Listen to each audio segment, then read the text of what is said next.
car for pleasure and business in the big cities. The problem was real enough, so men began to plan. General Motors Holden executives made complete investigations of Australian conditions.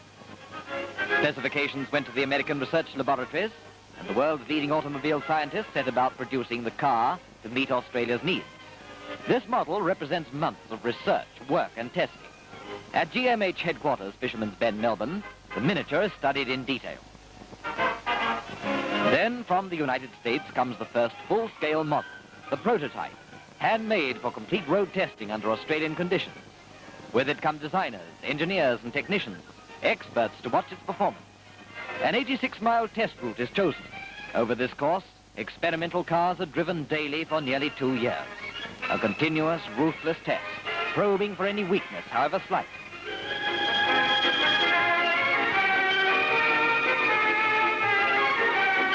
Over winding mountain tracks to prove maneuverability and handling qualities. Through heavy dust on rough bush tracks.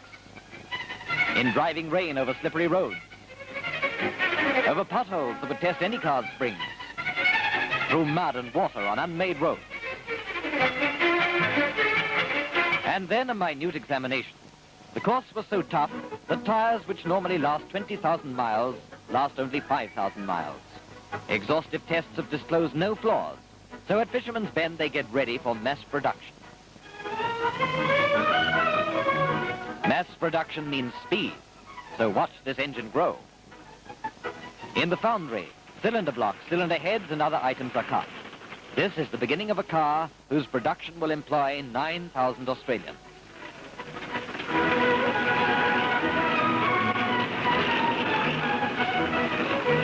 Cylinder blocks move from the casting line to this Ingersoll special milling machine and are milled automatically. In the machine shop, vertical cylinder boring machines assure perfect alignment by boring 6 cylinders at once, and it takes just 30 seconds. Another 20 seconds, and connecting rods are drilled and reamed. It's impossible to show every operation in this precision job, for hundreds of parts go to make one car. The crankshaft must be balanced to the finest limits in this mass centering and balancing machine. Crankshaft bearings receive their final touches in this Guichard super finisher. We've certainly come a long way from the horse and buggy days.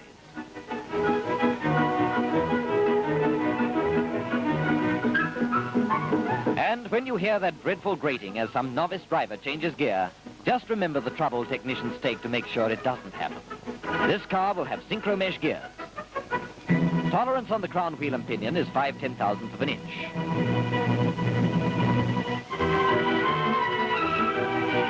Tooth profiles on transmission gears are checked to an accuracy of 1/10,000th of an inch. Science has come to stay in the Australian motorcar industry. End flanges are electrically welded to axle housings, while in another part of this vast plant, tests are made on the all-important components of the ignition system. The carburetor flow bench, sensitive apparatus for establishing the best fuel-air ratio for economy and good engine operation. Tests over a 600-mile course at an average speed of 35 miles an hour showed 37 miles to the gallon.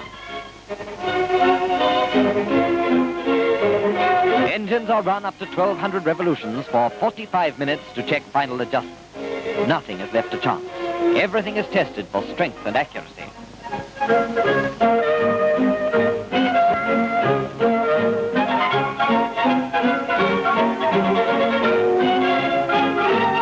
The engine is ready, and in the 29-acre plant at Woodville, South Australia, bodies for Australia's first car are being mass-produced. Here, too, the accent is on accuracy and detail. Windows must run smoothly, so they're closely checked. And a car built for any Australian road, there can be no doubt about the springs. Radiators are subjected to vibration tests to search for any defects. And special consideration is given to that bugbear of all motorists, the door. Locks and hinges are tested mechanically for weeks on end. This apparatus simulates the wear seats and springs will receive in operation. And now the body itself. Dies are machined by this Keller duplicating machine, and in the sheet metal preparation shop, raw steel blanks are cut by rotary shears ready for the press. After dies are machined, they're loaded into these presses, each performing a different operation. clearing machine presses larger panels in a single movement. Smaller sections of the body are handled in smaller presses, and the biggest job is done by the giant Hamilton press. There's real power there, thrusting the machine die down on a steel blank.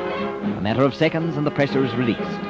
But in those few seconds, Woodville plant has produced another completed roof panel for an all-Australian car.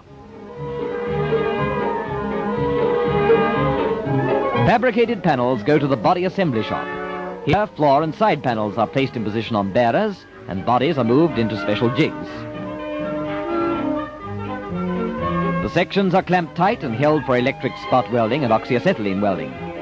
It's beginning to look like a car.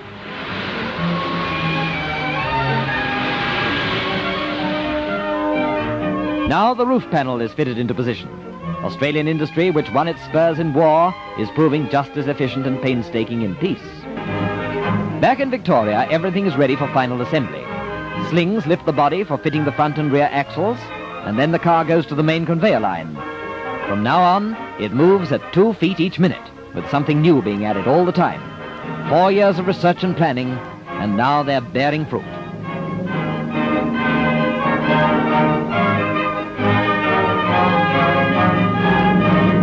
The 21.6 horsepower, 6-cylinder overhead valve motor, complete, is hoisted into position.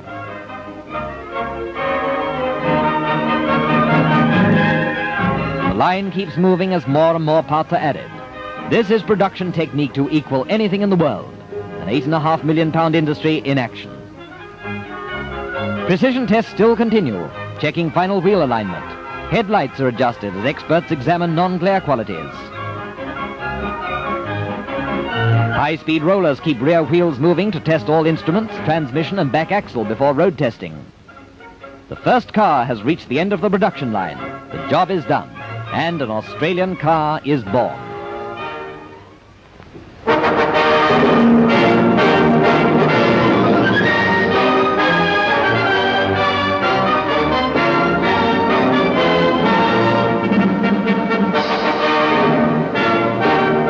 The production of this car is a triumph for Australian industry. It has to have everything national conditions demand: all-weather performance, speed, comfort, high mileage, reliability. Hundreds of men gave it their brains, their skill, their labor.